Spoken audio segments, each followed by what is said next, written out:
Hi class. In this video we're going to look at some examples from chapter 9.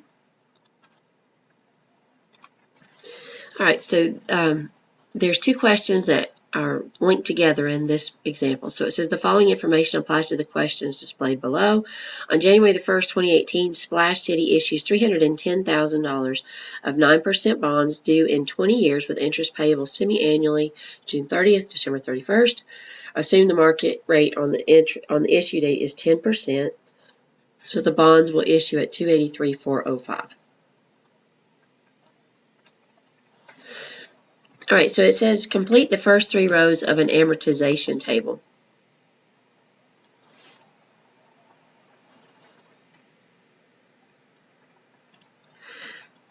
All right, so the carrying value of our bonds to start with, and so this first line you're just going to enter the carrying value of your bonds. So that's going to be the issue price. It's 283,405.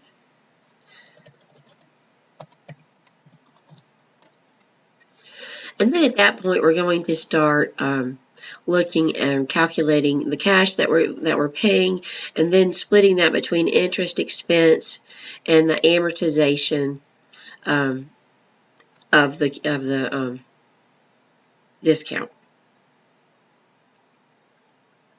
All right, so the cash paid is going to be based on the amount of the bond. So if you kind of think of a bond as a piece of paper, almost like a check, and on that piece of paper it says, we will pay you $310,000 in 20 years, and every 6 months between now and then we're going to pay you 9% interest on that $310,000.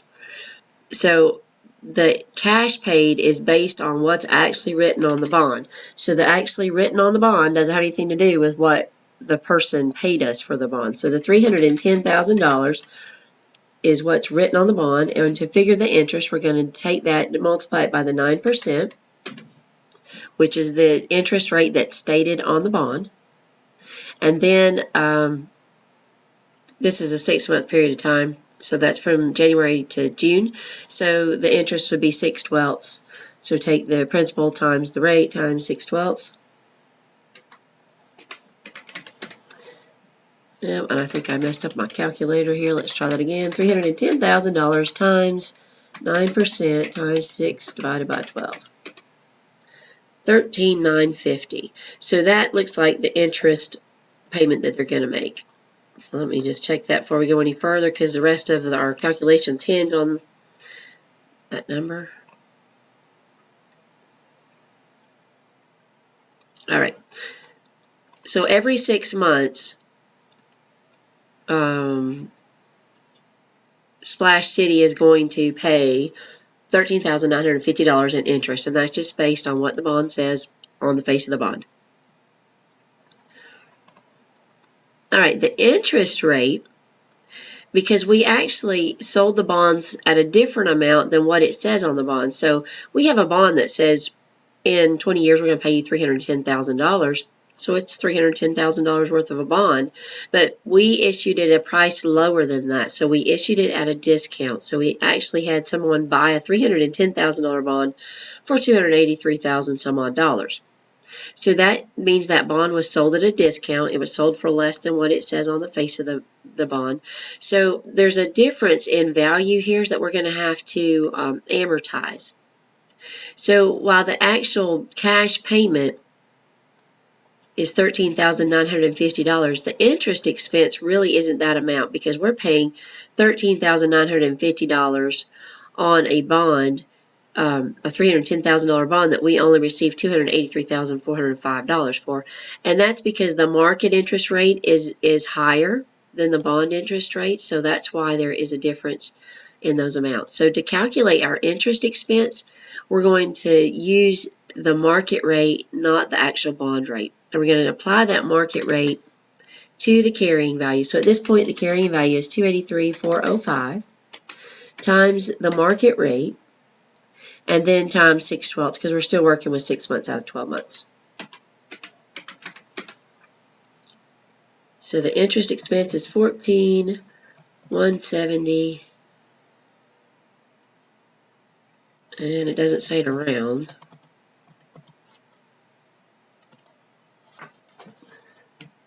Let's see if it takes it that way, because I have some decimals in mine. Yeah, I guess it wants it to round. So that's the interest rate. It looks like you can round it to the nearest dollar. And then the increase in carrying value, because it's a discount, so it's going to increase our carrying value. So that's just the difference between the cash paid and the actual amount we recorded as interest. So that'd be $14,170 minus $13,950. So it looks like it's a $220 difference. So that's going to, oops, well, $220. There we go. So that's going to be the amount that's actually the amortization amount. That's the amount we're amortizing, which is going to increase the carrying value by $220. So we're going to take the $283,405, and it's an increase, so we're going to add that, which gives us $283,625. All right. So then the next payment, the cash paid, is always going to be $13,950. That's just based on what's issued on the bond. That didn't change, so that's going to be the same. The interest expense is going to change because we have a different carrying value. So we're going to take the updated carrying value of $283,625 times the market rate, which is 10%, times 6/12, because we're dealing with a half a year. And it looks like $14,181. Our increase in carrying value is going to be the difference in the interest paid and the interest expense. That's what we're amortizing. It looks like $231. And since it's an increase, we're going to take that and add it to the previous carrying value to update the carrying value. All right, $283,856. All right, let's just check that, mostly to make sure that it was happy with the rounding that I did. All right, so that chart is finished. There is a second half to this problem that asks for journal entries. So it says record the bond issue and the first 2 semi-annual rent payments.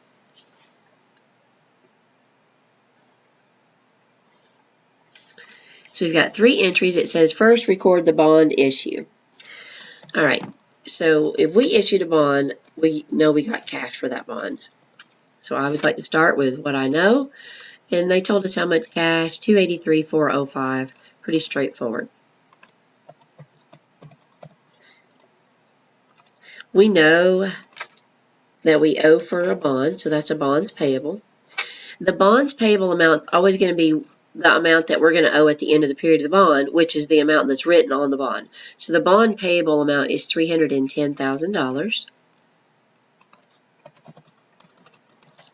All right, so now we got a problem because our debits and our credits don't balance. And I skipped a line in there on purpose because I knew we were going to have this problem. So the $310 is a credit. The $283,405 is the debit. We can actually plug this number, $310,000 minus $283,405. Looks like we need another $26,595 to bring our debits and credits in balance. That difference is the discount. When we initially record a discount, it's going to be a debit. If it's a premium, it will be a credit. We'll look at one of those in just a minute.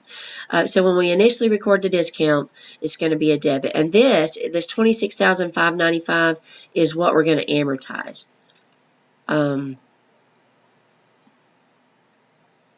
Yeah, I was looking up there to see if we had it anywhere.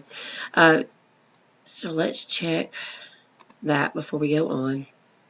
I'm always paranoid that it's not going to take it or I typed it in wrong. All right, so that's the issue of the bond. And then we've got 2 interest payments. So those 2 interest payments are actually right here. It's the ones we calculated. So that should help you a little bit because you want to recalculate everything.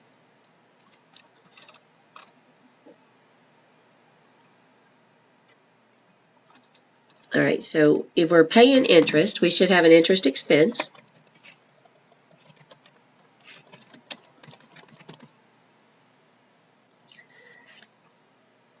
And we should be paying some cash, we would assume. The other thing we're going to do, and I skipped a line on purpose because we're always going to have to do something with amortization, whether it's a discount or a premium, and this is a discount. So this would be the discount on bonds payable that we're going to amortize. So your interest expense, oops, that should not be accounts payable, it should be cash. I don't know how I did that. There we go. The interest expense we calculated up here is whatever this is, $14,170, which was the first interest expense, and that's based on the market rate of interest, which was 10%. The cash that we're going to have to pay is based on whatever it said on the bond. So that was the $310,000 at 9%, which is here, pretty straightforward. That says cash paid. It's got to be the cash paid, $13,950. And then you'll notice again we've got debits and credits out of balance. You can plug this number by taking the $14,170 minus the $13,950, or you can look up here. There's the amortized amount. That's the discount, $220, and just type it down there. So that's entry number one. Entry number two. Entry number three is going to look pretty much like that. We have an interest expense, because this is just the next payment that we made. We're going to pay out cash, and we're going to have to amortize that discount. So our cash is $13,950. That's the amount we're paying out every 6 months, which is this. The interest expense, $14,181, and again, that's calculated based on the market rate. And then you can plug this amount by taking the difference in these two to figure out how much credit you need, or you can just look up here because you already did that. It's $231. Let's take one more look at all three. Whoops. All right, so there's your three entries. You would continue doing entries like this one every 6 months for 20 years until you paid the bond matured and you paid it off. The amounts, of course, are going to change for interest expense and discount. The cash payment is always going to be the same. And what you should see is that the interest expense every 6 months is going to go up a little bit, and the discount is going to go up a little bit every 6 months as you're amortizing it, at least for a discount. All right, let's look at one more. Well, two more. They kind of go together.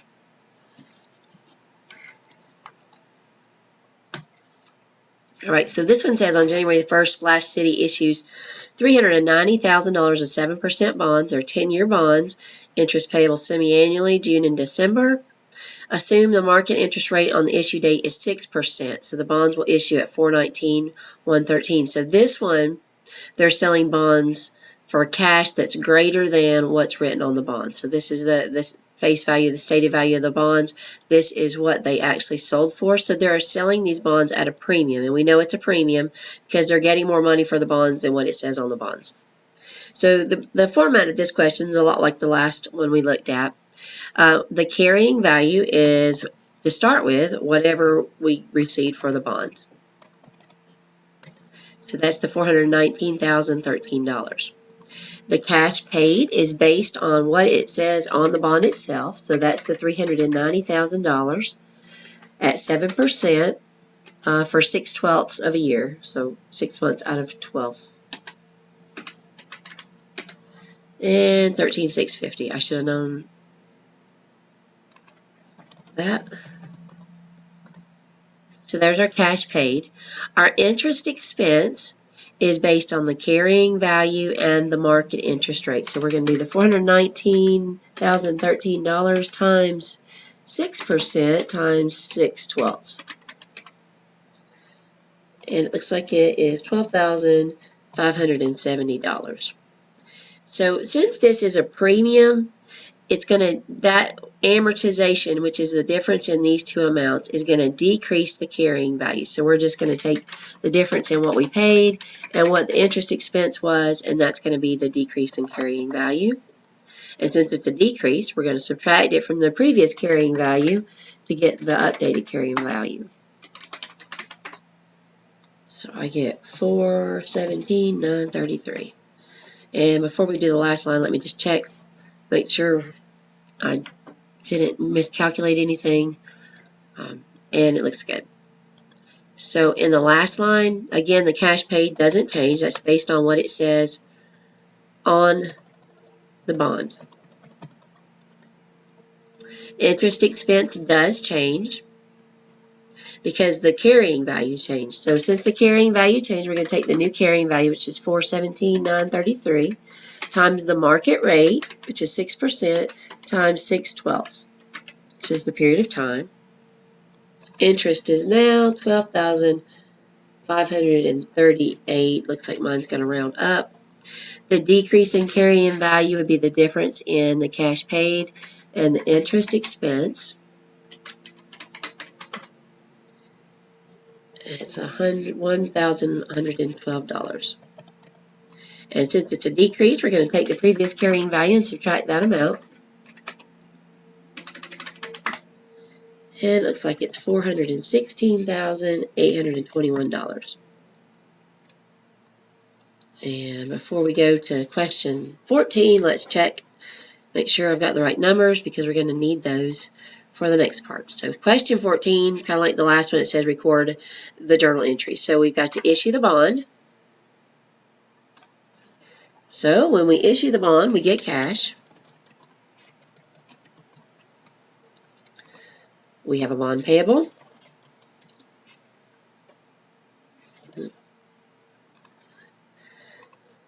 And because this bond was issued at a premium, we're going to have a premium on bonds payable. So this part, that one's different than the last one because it's a premium now instead of a discount. So the cash we got is the cash we got. There's no negotiating that. It's $419,013. So that we're just going to put that amount straight in. The bonds payable is the amount of the bond itself. I think it was $390,000. Yes, $390,000. And you'll notice our debits and credits are out of balance. The difference in what the bonds are, say, on the face of the bond and what we were paid is the amount of the premium. So let's just take the difference in those.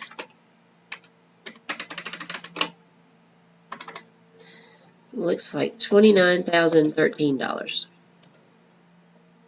And then we're going to do our two journal entries to record our interest. So these almost look like the last one. We've got interest expense. We're going to pay them cash every 6 months. And then in the middle, we need to do something with that premium. So we're going to amortize the premium.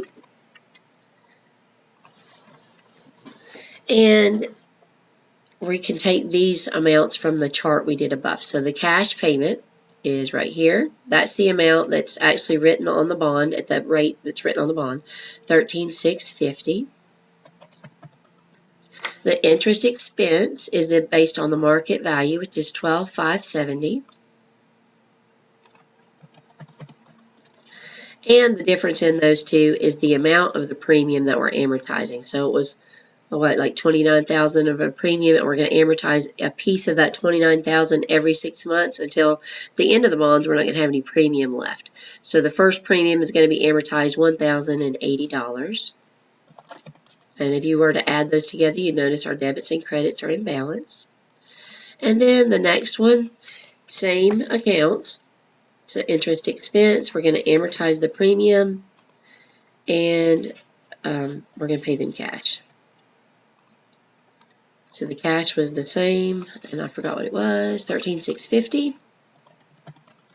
The interest we already calculated, although you could recalculate it, but you don't have to. $12,538. And the premium is the difference in the cash paid and the interest, $1,112. Alright, so let's check that, make sure I didn't type anything in wrong, and that should be everything for that one. So that's what your journal entries are going to look like. And again, you would do this pattern of journal entries every 6 months for the whole entire life of the bond until by the end of the life of the bond, you will have completely amortize that premium. So the balance in that premium account would be zero, because you'll see here we have a credit to that premium, and then every 6 months we're debiting a little bit until we finally eventually zero that premium out. And what you should see with a premium is that the premium amortization amounts go up every 6 months, and because of that, the interest expense decreases every 6 months. So you got one going up, one going down, and they are the opposite, ones going up and down as the discount. All right, so that's kind of how you do premiums and discounts on bonds. As always, if you need assistance, feel free to ask.